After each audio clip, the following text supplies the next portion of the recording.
I've made 7 of these cone shapes, all identical, almost identical, pretty close. Wasn't too precise, some are a little thicker than the others. Now I'm trying to figure out what I'm going to do with them. Originally I intended to cut them up and glue them back together in some interesting shape. I think I might try something different, I don't know.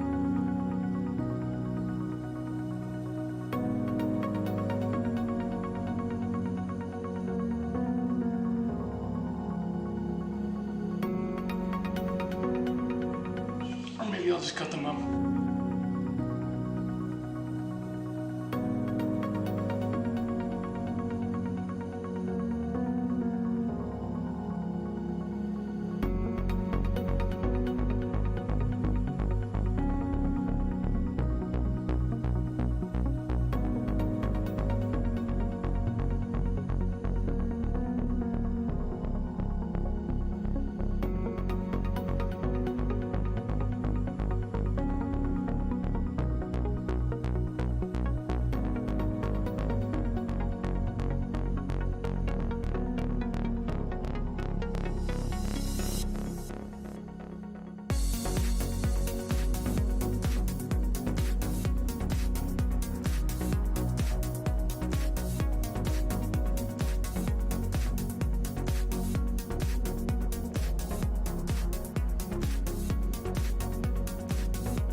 Well, I guess that's it. Once again, these pieces were inspired by the work of Malcolm Tibbetts. Just wanted to see if I could do these kind of shapes. I think they turned out kind of neat.